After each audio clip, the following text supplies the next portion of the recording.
ಸ್ನೇಹಿತರೆ, ಮೀಡಿಯಾ ಮಾಸ್ಟರ್ಸ್ಗೆ ಸ್ವಾಗತ ಸುಸ್ವಾಗತ. ಗೆಳೆಯರೆ, ಮೊನ್ನೆ ಮಾಧ್ಯಮ ಸಂದರ್ಶನವೊಂದರಲ್ಲಿ ಮಾತಾಡ್ತಾ ಡೊನಾಲ್ಡ್ ಟ್ರಂಪ್ ಭಾರತದ ಪ್ರಧಾನಿಯ ಬಗ್ಗೆ ಮೆಚ್ಚುಗೆಯ ಮಾತುಗಳನ್ನಾಡಿದ್ದು, ಅವರು ಯುದ್ಧಗಳಿಂದ ದೂರ ಇದ್ದಾರೆ ಅಂತ ಹೇಳಿದ್ದು ನಿಮಗೆ ಗೊತ್ತಿರಬೇಕು. ಆದರೆ ಭಾರತ ಏನೇ ಯುದ್ಧಗಳಿಂದ ದೂರ ಇರಬೇಕು ಅಂತ ಬಯಸಿದ್ರು ನಮ್ಮ ಶತ್ರುಗಳು ಬಹುಶಃ ಅದಕ್ಕೆ ಅವಕಾಶವನ್ನು ಕೊಡೋದಿಲ್ಲ.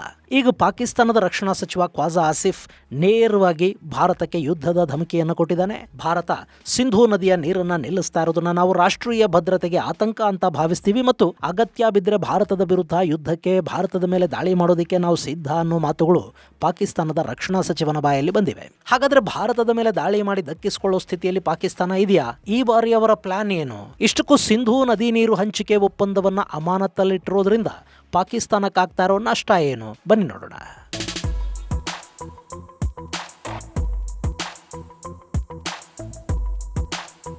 ಗೆಳೆಯರೆ, ಕಳೆದ ವರ್ಷ ಪಹಲ್ಗಾಮಲ್ಲಿ ಪ್ರವಾಸಿಗರ ಮೇಲೆ ಉಗ್ರರು ದಾಳಿ ಮಾಡಿದ್ರು. 26 ಮಂದಿ ಅಮಾಯಕರು ವಿನಾಕಾರಣ ಅಲ್ಲಿ ಪ್ರಾಣ ಕಳ್ಕೋಬೇಕಾಗಿ ಬಂತು.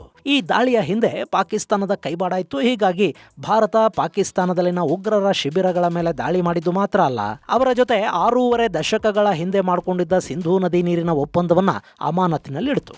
ಉಗ್ರವಾದ ನಿಲ್ಲೋವರೆಗೆ ನೀರಿನ ಒಪ್ಪಂದ ಇರೋದಿಲ್ಲ ಅಂತ ಭಾರತ ಹೇಳ್ತು. ಹಾಗಂತ ಸಿಂಧೂ ನದಿಯ ನೀರನ್ನ ಸಂಪೂರ್ಣವಾಗಿ ಈ ಕೂಡಲೇ ನಿಲ್ಲಿಸಿ ಬಿಡೋದಕ್ಕೆ ಅದೇನು ನಲ್ಲಿಲಿ ಹೋಗೋ ನೀರಲ್ಲ, ಭಾರತಕ್ಕದು ಸಾಧ್ಯ ಕೂಡ ಆಗೋದಿಲ್ಲ. ಆದರೆ ಕೆಳಗಿರೋ ಪಾಕಿಸ್ತಾನಕ್ಕೆ ಭಾರತ ಒಂದಷ್ಟು ನೀರಿನ ಸಮಸ್ಯೆಯನ್ನ ಉಂಟು ಮಾಡಬಹುದು. ಈ ಒಪ್ಪಂದ ಅಮಾನತಲ್ಲಿರೋದ್ರಿಂದ ನಾವು ಅವರ ಜೊತೆ ನೀರಿನ ಬಗ್ಗೆ, ಪ್ರವಾಹಗಳ ಬಗ್ಗೆ ಮಾಹಿತಿಯನ್ನು ಹಂಚ್ಕೋಬೇಕಿಲ್ಲ. ನಮ್ಮ ಪ್ರಾಜೆಕ್ಟ್ಗಳನ್ನ ಮುಂದುವರಿಸೋದಕ್ಕೆ ಅವರ ಅನುಮತಿ, ಅಪ್ಪಣೆಯ ಅಗತ್ಯ ಬೇಕಾಗಿಲ್ಲ. ಯಾವಾಗ ನೀರು ಬಿಡಬೇಕು, ಯಾವಾಗ ನಿಲ್ಲಿಸಬೇಕು ಅನ್ನೋದನ್ನ ಭಾರತ ನಿರ್ಧಾರ ಮಾಡುತ್ತೆ. ಈ ವಿಷಯದಲ್ಲಿ ಪಾಕಿಸ್ತಾನದ ಹಿತಾಸಕ್ತಿಗಳನ್ನ ಗಮನಿಸಬೇಕಾದ ಅವಶ್ಯಕತೆ ಕೂಡ ಇರೋದಿಲ್ಲ. ಇನ್ನು ಸಿಂಧೂ ನದಿ ನೀರಿನ ಒಪ್ಪಂದದ ಬಗ್ಗೆ ನಿಮಗೆ ಗೊತ್ತಿದೆ. ಈ ಹಿಂದೆ ಸಾಕಷ್ಟು ವಿಡಿಯೋಗಳಲ್ಲಿ ಹೇಳಿದ್ದೀನಿ. ಅಲ್ಲಿ ಸಿಂಧೂ ಹಾಗೂ ಅದರ ಉಪನದಿಗಳಾದ ಝೇಲಂ, ಚೀನಾಬ್, ರಾವಿ, ಸಟ್ಲೇಜ್ ಮತ್ತು ಬಿಯಾಸ್ ನದಿಗಳ ಪೈಕಿ ಸಿಂಧೂ, ಝೇಲಂ, ಚೀನಾಬ್ ನದಿಗಳ ನೀರು ಪಾಕಿಸ್ತಾನಕ್ಕೆ, ಉಳಿದ 3 ನದಿಗಳ ನೀರು ಭಾರತಕ್ಕೆ ಅಂತ ಹಂಚಲಾಯಿತು.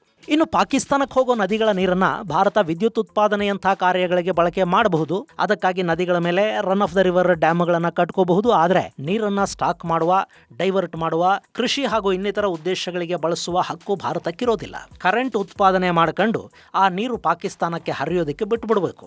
ಇಲ್ಲಿ 3 ನದಿಗಳನ್ನ 2 ದೇಶಗಳಿಗೆ ಹಂಚಿದ್ದೇ ಸರಿಯಲ್ಲ. ಯಾಕೆಂದ್ರೆ ಭಾರತದ ಜನಸಂಖ್ಯೆ ದೊಡ್ಡದು, ಭಾರತ ದೊಡ್ಡ ದೇಶ. ಹಾಗೆ ಭಾರತದ ಮೂಲಕ ಹರಿದು ಆ ನೀರು ಪಾಕಿಸ್ತಾನಕ್ಕೆ ಹೋಗಿ ಅಲ್ಲಿಂದ ಅರಬ್ಬಿ ಸಮುದ್ರವನ್ನ ಸೇರಬೇಕು. ಹೀಗಾಗಿ ಭಾರತಕ್ಕೆ ಹೆಚ್ಚಿನ ಪಾಲು ಸಿಗಬೇಕಿತ್ತು. ಆದರೆ ಅಲ್ಲಿ ಹಾಗಾಗಲಿಲ್ಲ. 80% ನೀರು ಪಾಕಿಸ್ತಾನಕ್ಕೆ, 20% ಮಾತ್ರ ಭಾರತಕ್ಕೆ ಅನ್ನೋ ಹಾಗೆ ಹಂಚಿಕೆ ಆಯಿತು. ಅದನ್ನು ಕಳೆದ 65 ವರ್ಷಗಳಿಂದ ಭಾರತ ಫಾಲೋ ಮಾಡ್ಕೊಂಡು ಬರ್ತಾ ಇತ್ತು. ಆದರೆ ಯಾವಾಗ ಪಹಲ್ಗಾಮ್ ದಾಳಿ ಆಯಿತೋ ಆ ಒಪ್ಪಂದವನ್ನು ಅಮಾನತಲ್ಲಿಡೋ ಕೆಲಸವನ್ನ ಭಾರತ ಮಾಡಿದೆ. ಆಯಿತು, ಈ 80% ನೀರು ಸಿಗುತ್ತಲ್ಲ, ಇದು ಪಾಕಿಸ್ತಾನದ ಜೀವಾಳ. ಪಾಕಿಸ್ತಾನದಲ್ಲಿನ 30% ವಿದ್ಯುತ್ ಉತ್ಪಾದನೆ ಹಾಗೂ 80% ಕೃಷಿ ಆಧಾರಪಟ್ಟಿರೋದು ಇದೇ ಸಿಂಧೂ ನದಿಯ ನೀರಿನ ಮೇಲೆ. ಇನ್ನು ನೀರು ಹರಿತಾನೆ ಇತ್ತಲ್ಲ, ಹಿಂಗಾಗಿ ಪಾಕಿಸ್ತಾನ ಕೂಡ ಅಲ್ಲಿ ದೊಡ್ಡ ಮಟ್ಟದ ಡ್ಯಾಮ್ಗಳನ್ನು ಕಟ್ಕೊಳ್ಳೋದಕ್ಕೇನು ಹೋಗಲಿಲ್ಲ. ಅವರು ಜಸ್ಟ್ 90 ದಿನಗಳ ಕಾಲ ನೀರನ್ನ ಸ್ಟಾಕ್ ಮಾಡೋದಕ್ಕೆ ಬೇಕಾದ ವ್ಯವಸ್ಥೆಗಳನ್ನು ಮಾತ್ರ ಮಾಡ್ಕೊಂಡಿದ್ದಾರೆ. ಈಗ ಭಾರತ ಆ ಒಪ್ಪಂದವನ್ನು ಅಮಾನತಲ್ಲಿಟ್ಟಿರೋದು ಅವರ ಆತಂಕಕ್ಕೆ ಕಾರಣ ಆಗ್ತಾ ಇದೆ. ಹಾಗಂತ ಭಾರತ ಏನಿಲ್ಲಿ ದೊಡ್ಡ ಡ್ಯಾಮ್ಗಳನ್ನು ಕಟ್ಕೊಂಡ್ಬಿಟ್ಟಿದೆ, ಅವರಿಗೆ ನೀರು ಬಿಡೋದಿಲ್ಲ ಅಂತ ಇವರು ಹೇಳಿದ ಕೂಡಲೇ ನೀರನ್ನು ನಿಲ್ಲಿಸಿ ಬಿಡೋದಕ್ಕೆ ಸಾಧ್ಯ ಆಗಿಬಿಡುತ್ತೆ ಅಂತ ಅಲ್ಲ. ನಮ್ಮಲ್ಲೂ ಇನ್ನೂ ಸಾಕಷ್ಟು ಡ್ಯಾಮ್ಗಳ ನಿರ್ಮಾಣ, ನೀರನ್ನು ಡೈವರ್ಟ್ ಮಾಡೋದಕ್ಕೆ ಬೇಕಾದ ವ್ಯವಸ್ಥೆಗಳ ನಿರ್ಮಾಣ ಆಗಬೇಕಿದೆ. ರತ್ಲೆ, ಪಾಕಲ್ದಲ್ ಮುಂತಾದ ಪ್ರಾಜೆಕ್ಟ್ಗಳ ಕೆಲಸವನ್ನು ಭಾರತ ಈಗ ವೇಗಗೊಳಿಸ್ತಾ ಇದೆ. ಅವು ಮುಂದಿನ ದಿನಗಳಲ್ಲಿ ನಮ್ಮ ನೀರಿನ ಸಂಗ್ರಹ ಸಾಮರ್ಥ್ಯವನ್ನು ಹೆಚ್ಚು ಮಾಡುತ್ತವೆ. ಹಾಗೆ ರಾವಿ ನದಿ ನೀರನ್ನು ಪೂರ್ಣ ಪ್ರಮಾಣದಲ್ಲಿ ಬಳಸ್ಕೊಳ್ಳೋದಕ್ಕೆ ಸಾಧ್ಯ ಆಗೋ ಹಾಗೆ ಶಾಪುರ್ ಖಂಡಿ ಯೋಜನೆಯನ್ನು ಪೂರ್ಣಗೊಳಿಸಲಾಗಿದೆ. ಅದು ಬ್ಯಾಲೆನ್ಸಿಂಗ್ ರಿಸರ್ವಾಯರ್. ಹೀಗಾಗಿ ಅಲ್ಲಿ ಕೂಡ ತುಂಬ ಹೆಚ್ಚು ನೀರನ್ನು ಹಿಡಿದಿಡೋದಕ್ಕೇನು ಸಾಧ್ಯ ಆಗೋದಿಲ್ಲ. ಗೆಳೆಯರೆ, ಕಾಶ್ಮೀರದ ಭೌಗೋಳಿಕ ಪರಿಸ್ಥಿತಿ ದೊಡ್ಡ ಡ್ಯಾಮ್ಗಳ ನಿರ್ಮಾಣಕ್ಕೆ ಅನುಕೂಲಕರ ಅಲ್ಲ. ಹೀಗಾಗಿ ಭಾರತ ಇಂಡಸ್, ಝೇಲಂ ಮತ್ತು ಚೀನಾಬ್ ನದಿಗಳ ನೀರನ್ನು ರಾವಿ, ಸಟ್ಲೇಜ್ ಹಾಗೂ ಬಿಯಾಸ್ ನದಿಗಳಿಗೆ ಡೈವರ್ಟ್ ಮಾಡಿ ಆ ನೀರನ್ನು ಪಂಜಾಬ್, ಹರಿಯಾಣ ಮತ್ತು ರಾಜಸ್ಥಾನಗಳಿಗೆ ಕೊಡುವ ಯೋಜನೆಯನ್ನು ರೂಪಿಸಿದೆ. ಚೀನಾಬ್ ಬೇಸ್ ಲಿಂಕ್ ಟನಲ್ ಯೋಜನೆಗೆ ಟೆಂಡರ್ ಕೂಡ ಕರೆದಿದ್ದಾರೆ. ಇದೇ ವರ್ಷ ಆಗಸ್ಟ್ ಅಲ್ಲಿ ಕಾಮಗಾರಿಯನ್ನು ಆರಂಭಿಸುವುದಕ್ಕೆ ಗಡುವು ಹಾಕಿಕೊಳ್ಳಲಾಗಿದೆ. ಇನ್ನು ಶಾಪುರ್ ಖಂಡಿ, ರಾವಿ ನದಿಯ ಸುಮಾರು 1150 ಕ್ಯೂಸೆಕ್ ನೀರನ್ನ ಪಾಕಿಸ್ತಾನಕ್ಕೆ ಹೋಗದ ಹಾಗೆ ಸಂಪೂರ್ಣವಾಗಿ ತಡೆಯೋ ಕೆಲಸವನ್ನು ಮಾಡುತ್ತೆ. ಅದೀಗಾಗಲೇ ಸಿದ್ಧಗೊಂಡಿದೆ. ಹಾಗೆ ಕಥುವಾ ಜಿಲ್ಲೆಯಲ್ಲಿ ಉಜ್ ಮಲ್ಟಿಪರ್ಪಸ್ ಪ್ರಾಜೆಕ್ಟ್ ಮತ್ತೆ ಶುರುವಾಗಿದೆ. ಈ ಕಾಮಗಾರಿಗಳು ಬೇಗ ಆಗ್ತಾ ಹೋದ್ರೆ ಪಾಕಿಸ್ತಾನಕ್ಕೆ ಹರಿಯುವ ದೊಡ್ಡ ಪ್ರಮಾಣದ ನೀರನ್ನ ಭಾರತ ತಾನು ಬಳಕೆ ಮಾಡ್ಕೊಳ್ಳೋದಕ್ಕೆ ಸಾಧ್ಯ ಆಗುತ್ತೆ. ಆದ್ರೆ ಅದಕ್ಕೆ ಇನ್ನೂ ಸ್ವಲ್ಪ ಕಾಲಾವಕಾಶ ಬೇಕು. ಹಾಗಂತ ಇದೆಲ್ಲ ಆಗೋವರೆಗೆ ಪಾಕಿಸ್ತಾನಕ್ಕೆ ಯಾವ ಸಮಸ್ಯೆನೂ ಇಲ್ಲ ಅಂತಲೂ ಅಲ್ಲ. ಕಳೆದ ವರ್ಷ ಭಾರತ ಬಗ್ಲಿಹಾರ್ ಮತ್ತು ಸಲಾಲ್ ಅಣೆಕಟ್ಟುಗಳಲ್ಲಿ ಜಲಾಶಯಗಳ ಫ್ಲಶಿಂಗ್ ಪ್ರಕ್ರಿಯೆ ಅಂದ್ರೆ ರಿಸರ್ವಾಯರ್ ಫ್ಲಶಿಂಗ್ ಪ್ರಕ್ರಿಯೆಯನ್ನ ಮಾಡ್ತು. ಅಂದ್ರೆ ಅದರಲ್ಲಿನ ಹೂಳನ್ನ ಹೊರಗೆ ಕಳುಹಿಸಿ ಹೆಚ್ಚು ನೀರನ್ನ ತುಂಬೋದಿಕ್ಕೆ ಅವಕಾಶವನ್ನ ಮಾಡ್ಕೊಳ್ಳೋ ಕೆಲಸ ಅದು. ಹೀಗೆ ಹೊರ ಹಾಕಿದ ಹೂಳು ಎಲ್ಲಿಗೆ ಹೋಗುತ್ತೆ? ಪಾಕಿಸ್ತಾನದ ಕಡೆಗೆ ಹರಿದು ಹೋಗುತ್ತೆ. ನದಿಯಲ್ಲಿ ನೀರು ಹೆಚ್ಚಿದ್ರೆ ಅದು ಹೂಳನ್ನ ಕೊಚ್ಕೊಂಡು ಹೋಗುತ್ತೆ. ಇಲ್ಲದೆ ಇದ್ರೆ ಹೂಳು ನದಿಯಲ್ಲಿ ಶೇಖರಣೆ ಆಗುತ್ತೆ. ನಾಳೆ ಹೆಚ್ಚು ನೀರು ಹರಿವಾಗ ಇದು ಪ್ರವಾಹಕ್ಕೆ ಕಾರಣ ಆಗುತ್ತೆ. ಈ ಕೆಲಸವನ್ನ ಮಾಡೋ ಮೂಲಕ ಹಾಗೆ ಕೃಷಿ ಸೀಸನ್ ಅಲ್ಲಿ ತಾತ್ಕಾಲಿಕವಾಗಿ ನೀರನ್ನ ತಡೆ ಹಿಡಿಯೋ ಮೂಲಕ ಪಾಕಿಸ್ತಾನದ ಕೃಷಿಗೆ ಒಂದಷ್ಟು ನಷ್ಟವನ್ನುಂಟು ಮಾಡೋ ಕೆಲಸವನ್ನ ಭಾರತ ಮಾಡ್ತು.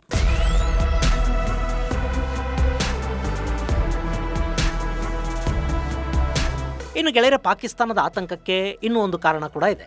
ಸಿಂಧೂ ನದಿಯ ನೀರು ಪಾಕಿಸ್ತಾನದ ಪಂಜಾಬ್ ಹಾಗೂ ಸಿಂಧ್ ಭಾಗಗಳಿಗೆ ಹರಿದು ಅಲ್ಲಿಂದ ಅರಬ್ಬಿ ಸಮುದ್ರವನ್ನು ಸೇರುತ್ತೆ. ಈಗ ನದಿಯಲ್ಲಿ ನೀರು ಕಡಿಮೆ ಆದ್ರೆ ಆ ನೀರು ಪಂಜಾಬ್ಗೂ ಪೂರ್ತಿಯಾಗಿ ಸಾಕಾಗದೇ ಇರಬಹುದು. ಹಾಗೇನಾದ್ರೂ ಆದ್ರೆ ಪಾಕಿಸ್ತಾನಿಗಳ ಆಹಾರ ಉತ್ಪಾದನೆ ಕಡಿಮೆ ಆಗುತ್ತೆ. ಇನ್ನು ಸಿಂಧ್, ಅದರಲ್ಲೂ ಅಲ್ಲಿನ ರಾಜಧಾನಿ ಕರಾಚಿಯಲ್ಲಿ ಈಗಾಗಲೇ ದೊಡ್ಡ ಪ್ರಮಾಣದ ನೀರಿನ ಸಮಸ್ಯೆ ಇದೆ ಅಂತ ಹೇಳ್ತಾ ಇದ್ದಾರೆ. ಸಿಂಧೂ ನದಿಯ ನೀರು ಕಡಿಮೆ ಆದ್ರೆ ಸಿಂಧ್ ಮಾತ್ರ ಅಲ್ಲ, ಪಂಜಾಬ್ ಸೇರಿದಂತೆ ಬಹುತೇಕ ಪಾಕಿಸ್ತಾನ ಒಣಗಿ ಹೋಗೋದಕ್ಕೆ ಶುರುವಾಗುತ್ತೆ. ಹೀಗಾಗಿನೇ ಪಾಕಿಸ್ತಾನಿಗಳು ಸಿಂಧೂ ನದಿ ನೀರಿನ ವಿಷಯದಲ್ಲಿ ದೊಡ್ಡ ದೊಡ್ಡ ಮಾತುಗಳನ್ನು ಆಡೋದಕ್ಕೆ ಶುರು ಮಾಡಿದ್ದಾರೆ. ಅಲ್ಲಿನ ರಕ್ಷಣಾ ಸಚಿವ ಖ್ವಾಜಾ ಹೇಳಿರೋ ಹಾಗೆ ಭಾರತದ ಮೇಲೆ ಪಾಕಿಸ್ತಾನ ದಾಳಿಯನ್ನು ಮಾಡೇ ಬಿಡುತ್ತಾ.